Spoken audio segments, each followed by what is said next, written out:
हरिहर काका पढ़ा रही थी। हरिहर काका जो है 6 दिन हो गया पढ़ाते हुए। अब तक मैंने आप लोग को पढ़ाया था कि हरिहर काका को महंत बार बार ये कह रहे हैं कि ठाकुरबाड़ी के नाम जमीन कर दो, लेकिन हरिहर काका नहीं कर रहे हैं। तो महंत को लग रहा है कि हरिहर काका कोई धर्म संकट में पड़ गए हैं। धर्म संकट में पड़ जाने के बाद तो महंत क्या करता है कि एक दिन कुछ गुंडे बदमाशों को भेजकर भाला गड़ासा आदि लेकर हरिहर काका को पीठ पर लेके लदवा के ठाकुरबाड़ी में ले आते हैं। ठाकुरबाड़ी में महंत के भाई जाते, हरिहर काका के भाई जाते हैं।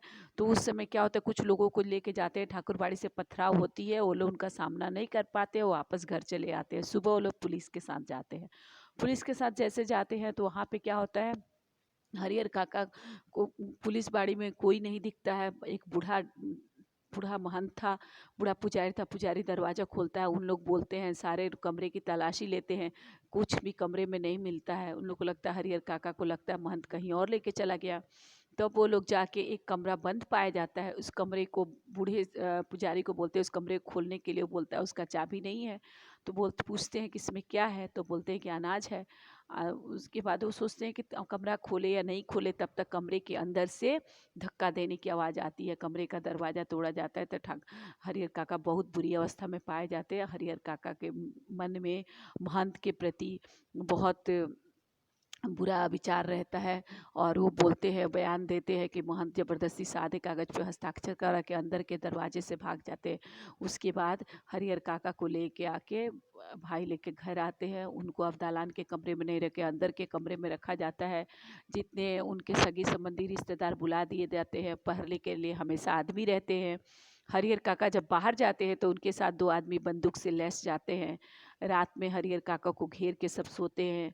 कुछ भाई जगते हैं तो कुछ सोते हैं। ऐसे उन लोगों ने अपने कार्यकलाप को बांट दिया। उसके बाद आगे की कहानी क्या होती है, तब हरिहर काका के भाई धीरे धीरे उन पे जोर डालना शुरू कर देते हैं।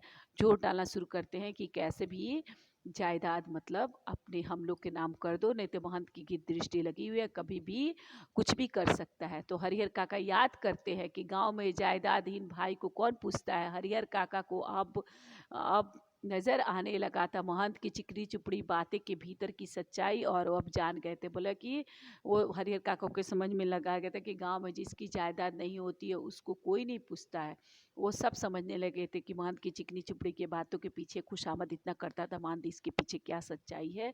इसलिए वो अब समझ गए थे, पहले जैसे वो नहीं थे। ठाकुर जी के नाम पर वह अपना और अपने जैसे साधुओं का पेट पालता है, और धर्म के परमार्थ कोई मतलब नहीं है। निजी स्वार्थ के लिए साधु होने, पूजा पाठ करने का ढोंग रचता है। मैंने वो महंत के बारे में ये सोच रहे हैं, हरिहर काका के ठाकुरबाड़ी के नाम पे अपना अपने जैसे पुजारी का पेट पालता है, स्वार्थी है, अपने स्वार्थ के लिए कुछ भी करता है, पूजा पाठ करने का ढोंग करता है। वो महंत के बारे में ये जान गए। साधु के बाने में महंत पुजारी और उसके अन्य सहयोगी लोभी, लालची और कुकर्मी है। छल बल कल किसी तरह धन हथियाकर परिश्रम की न बने बने। वो लोग क्या है, ठाकुर के साधु के वेश में, महंत के वेश में ये जो लोभी हैं, लालची हैं, गलत कार्य करने वाला है, अपनी बुद्धि से छल बल से किसी तरह किसी का धन इकट्ठा कर लेते हैं और अपने ऐशो आराम की ज़िंदगी बिताना चाहते हैं। ये हरिहर काका को समझ में आ गया। अपने घृणित इरादों के छिपाने के लिए ठाकुरबाड़ी का इन्होंने माध्यम बनाया है, एक ऐसा माध्यम जिस पर अभ्यास न किया जा सके। इसलिए हरिहर काका ने मन ही मन तय कर लिया कि अब महंत को वे अपने पास भटकने तय नहीं देंगे। मैंने घृणित, मैंने बुरा इरादा।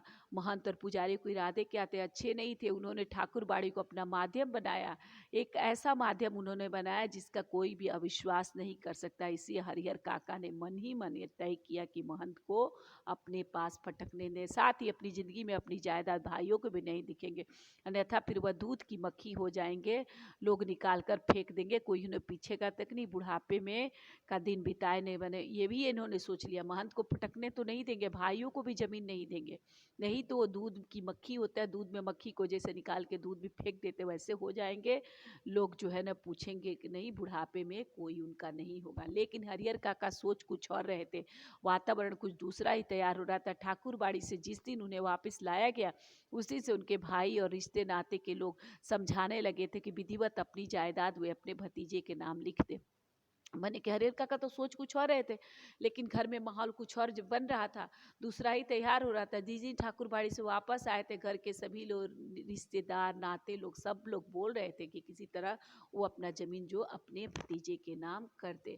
वह जब तक ऐसा नहीं करेंगे तब तक महंत की गीत दृष्टि उन पर लगी रहेगी। सिर पर मंडरा रहे तूफान से मुक्ति के लिए उनके पास यही एकमात्र रास्ता। मेरे भाई रिश्तेदार सब समझाने लगे जब तक ज़मीन नहीं करते महंत की दृष्टि जो है ना तेज नज़र उनके ऊपर लगी रहेगी। सिर इससे तूफान जो आ रहा है उसको रोकने का यही रास्ता है कि भतीजे के नाम ज़मीन कर दो। सुबह दोपहर शाम रात गए, यही बात चली, लेकिन हरिहर काका साफ न कर जाते। कहते कि मेरे बाद मेरी जायदाद इस परिवार को स्वतः मिल जाएगी, इसलिए लिखने का कोई अर्थ नहीं।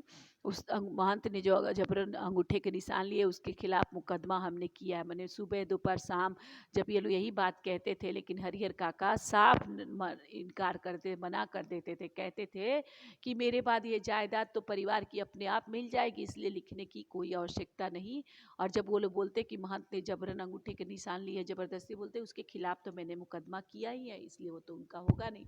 भाई जब समझाते समझाते हार गए तब उन्होंने डांटना दबाव देना शुरू कर दिया, लेकिन काका इस रास्ते भी राजी नहीं हुए, तो स्पष्ट कर दिया कि अपनी ज़िंदगी में वह नहीं लिखेंगे। मैंने जब भाई चुपचाप से प्यार से हरिहर काका नहीं माने तो डांटने लगे, तो काका स्पष्ट कह दिए कि जीते जी नहीं लिखेंगे। तो बस एक रात उनके भाइयों ने यही रूप धारण कर लिया जो रूप महंत और उनके सहयोगियों ने धारण किया था हरिहर काका को अपने आंखों पर। तो क्या था, देखते देखते जब वो मनाने की कोशिश करने लगे, हरिहर काका नहीं माने, तो एक रात वही रूप ले लिया जो हरिहर काका, जो महंत और उनके पुजारियों ले लिया था। उनके वही अपने सगे भाई उनकी सेवा सुरक्षा में तैयार है, तो उन्हें अपना अभिन्न समझते थे। जो उनकी नींद सोते और जागते थे हथियार लेकर उनके सामने खड़े, मैंने जो भाई उनके नींद सोते जागते थे, उनके सेवा टहल के लिए हमेशा तैयार रहते थे, हमेशा मुस्ता, वही भाई एक दिन जो हथियार लेकर उनके सामने खड़े हो गए। कह रहे थे सीधे साधे, जब कागजों पर जहाँ जहाँ जरूरत है अंगूठे के निशान लगाते चलो, अन्यथा मार कर यहीं घर के अंदर गाड़ देंगे। गांव के लोगों को ने वो डांट रहे थे, डपट रहे थे, बोल रहे थे कि जैसे जैसे कह रहे हैं सिग्नेचर करते जाओ, अंगूठा लगाते जाओ, नहीं तो यही मार के गाड़ देंगे और गांव वालों किसी को पता भी नहीं चलेगा। अगर पहले वाली बात होती तो हरिहर काका डर जाते। अज्ञान की स्थिति में मनुष्य मृत्यु से डरते हैं, ज्ञान होने के बाद तो आदमी आवश्यकता पड़ने पर मृत्यु को वरण करने, मैंने पहले जैसे हरिहर काका डरपोक थे तो डर जाते, लेकिन क्या होता, अज्ञान मैंने आदमी जब कुछ नहीं जानता है तभी डरता है। जब जान जाता है सब कुछ तो उसको अगर मृत्यु भी लेना पड़े, मृत्यु भी स्वीकार करना पड़े तो वो स्वीकार कर लेता है।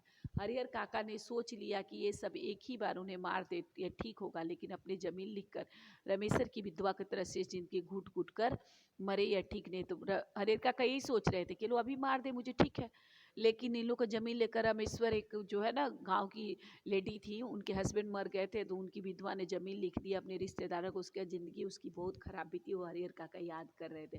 रमेशर की विधवा का बला पुस्कर उसके हिस्से की ज़मीन रमेशर के भाइयों ने लिखवा ली। शुरू में तो उसका बहुत आदर सम्मान किया, लेकिन बुढ़ापे में उसको दोनों दिन खाना देने उन्हें खरने लगा। रमेशर एक आदमी थे, वो एक्सपायर कर गए। उनकी वाइफ को उनके रिश्तेदारों ने ज़मीन लिखवा दिया सोच के कि तुम्हारी सेवा करेंगे। भाइयों ने पहले तो खूब ध्यान दिया, लेकिन बाद में उसके खाने को भी नहीं मिलता था। अतः उसकी वह दुर्गति हुई कि गांव के लोग देखकर सिहर जाते। हरिहर काका को लगता है कि अगर रमेशर की विधवा ने अपनी ज़मीन नहीं लिखी होती तो उस अंत समय तक लोग उसके पांव पखाड़ते। मैंने कह रहे हैं कि हरिहर काका, गांव के लोग उनकी स्थिति देख के सिहर जाते थे। हरिहर काका भी याद करते हैं और बोलते हैं कि रमेशर की विधवा अगर ज़मीन नहीं लिखी रहती तो रिश्तेदार लोग अभी तक उसका पाँव धो के पीते, उसकी सब कार्य करने को तैयार है। हरिहर काका गुस्से में खड़े हो गए और गरजते हुए कहा कि मैं अकेला हूँ, तुम सब इतने हो, मगर मुझे मार दो, मर जाऊंगा, लेकिन जीते जी एक धूर जमीन भी नहीं लिखूंगा। तुम सब ठाकुर बाड़ी के महंत पुजारी से तनिक भी कम नहीं। हरिहर काका गुस्सा हो गए, खड़े हो गए, बोले मारना है तो मार दो, लेकिन जब तक जीवित रहूंगा जमीन नहीं लिखूंगा। ठाकुर बाड़ी के महंत और पुजारी से तुम लोग बिल्कुल भी कम नहीं हो। देखते हैं कैसे नहीं लिखोगे, लिखना तो तुम्हें है ही, चाहे हंस के लिखो या रोके। भाई लोग बोलने लगे। हरिहर काका के साथ उनके भाइयों के हाथापाई शुरू हो गई। हरिहर काका अब घर से निकलकर बाहर भाग जाना चाहते। उनके भाइयों ने उन्हें जोर से पकड़ लिया था। प्रतिकार करने पर प्रहार भी करने लगे। अपने देखते हैं भाई लोग बोलने लगे कैसे नहीं लिखोगे, लिखना तो है ही, सीधे से नहीं लिखोगे तो मार के हंस के लिखो या रोके, लिखना तो है। हरिहर काका भाई से मारने पीटने लगे। हरिहर काका उस समय निकल कर भाग जाना चाहते थे, लेकिन उन लोग बहुत ज़ोर से पकड़े हुए थे। विरोध करने पर वो लोग प्रहार करने लगे, मारने लगे थे। देखते हैं मारने लगे थे। अकेले हरिहर का कई लोगों से जूझ सकने में असमर्थ थे, फलस्वरूप उन्होंने अपनी रक्षा के लिए जोर जोर से चिल्लाना शुरू कर दिया। अब भाइयों को चेताया कि मुंह पर उन्हें पहले ही बंद कर देना चाहिए था। अकेले हरिहर काका उन लोगों का सामना नहीं करने रहे थे, फिर वो उन्होंने जोर जोर से चिल्लाना शुरू कर दिया। तो भाइयों को लगा कि अरे इनका मुंह तो पहले बांध देना चाहिए, ये हम लोगों ने गलत किया, मुंह को क्यों खुला छोड़ा। उन्होंने तत्क्षण उन्हें पटक कर मुंह में कपड़ा ठूस दिया, लेकिन ऐसा करने से पहले ही काका की आवाज़ गांव में पहुंच चुकी थी। टोला पड़ोस के लोग दालान में जुटने लगे थे। ठाकुर बाड़ी के पक्षधरों के माध्यम से तत्काल यह खबर महंत जी तक भी चली गई। मैंने तो उसी पल उन्होंने हरिहर काका को पटक के मुंह में कपड़ा ठूस दिया, लेकिन वो लोग ऐसा करते इससे पहले ही उनकी आवाज़ गांव तक, टोला पड़ोस मोहल्ला के लोगों तक पहुंच गई थी। ठाकुरबाड़ी के पक्षधर के माध्यम उसी समय ठाकुरबाड़ी के जितने हितैषी लोग थे, जितने पक्षधर थे, उसी समय महंत जी तक भी बात चली गई और लोग उनके हरिहर काका के दालान पे सभी लोग जुटे। लेकिन वहाँ उपस्थित हरिहर काका परिवार और रिश्ते नाते के लोग गाँव के लोगों को समझा देते कि अपने परिवार का निजी मामला है, इसे दूसरों को क्या मतलब है। लेकिन महंत जी ने तत्परता और तेजी दिखाई। काका के भाइयों ने भी नहीं की थी, वह पुलिस के जीप के साथ आ पहुंचे। बने हरिहर उपस्थित हरिहर का रिश्तेदार बोलने लगे गांव के लोगों को कि आप लोग क्या आते हैं, क्या रहते हैं, ये घर का निजी मामला, आप लोग चले जाइए। समझा बुझा के वो दूसरों को हटा रहे थे, बोल रहे थे आप लोग को इससे क्या मतलब। लेकिन महंत जी बहुत चालाकी दिखाए, वो तुरंत क्या किए, तुरंत चालाकी निपुणता से और तेजी से काका के भाइयों ने भी जो स्थिति नहीं किया था उससे भी ज़्यादा तेज निकले। वो पुलिस की जीप के पास वहाँ पहुँचे। पुलिस आने के बाद निजी मामले का सवाल खत्म हो गया। घर तलाशी शुरू हुई, फिर हरिहर काका को उससे भी बदतर हालत में बरामद किया गया, जिस हालत में ठाकुरबाड़ी से उन्हें बरामद। मैंने पुलिस आने के बाद निजी मामले, निजी सवाल जो अपना सवाल था खत्म हो गया। घर की तलाशी ली जाने लगी, खोज ली जाने लगी। हरिहर काका उससे भी बहुत बुरे हालत में उनको लिया गया, जिस हालत में मैंने ठाकुरबाड़ी से जैसा पकड़ा गया था, निकाला गया था, उससे भी खराब स्थिति में वो अपने घर से मिले। बंधन मुक्त होने और पुलिस को सुरक्षा पाने के बाद उन्होंने बताया उनके भाइयों ने उनके साथ बहुत जुल्म अत्याचार किया है कि जबरन उनके कागजों पर उनके अंगूठे के निशान लिया और उन्हें खूब मारा पीटा है। कोई भी दुर्गति बाकी नहीं छोड़ी। अगर और देर तक पुलिस नहीं आती उन्हें जान से मारे। बंधन मंजे उनको बंधन से छुड़ाया गया, खोला गया। तो बताए कि भाइयों ने उनके साथ बहुत जुल्म किया है, बहुत अत्याचार किया है, बहुत ज़बरदस्ती अनेक कागजों पर अंगूठे का निशान लगाया है, खूब मारे पीटे हैं, कोई भी खराब गति बाकी नहीं छोड़ी। अगर अब पुलिस नहीं आती तो उन्हें वो जान से मार देते। इस प्रकार बेटा हरिहर काका के भाइयों ने वही सुलूक किया ज़मीन के लिए जो महंत और पुजारी ने किया। कोई किसी से कम नहीं था। हरिहर काका तो चालाक हो गए थे, वो ज़मीन किसी भी कीमत में नहीं दिखना चाहते थे। इसके आगे की कहानी मैं इसके बाद पढ़ाऊँगी। धन्यवाद बच्चों, खुश रहिए, स्वस्थ रहिए, घर में रहिए और पढ़ाई कीजिए। आपको जो भी डाउट हो मुझे पूछिए हर समय।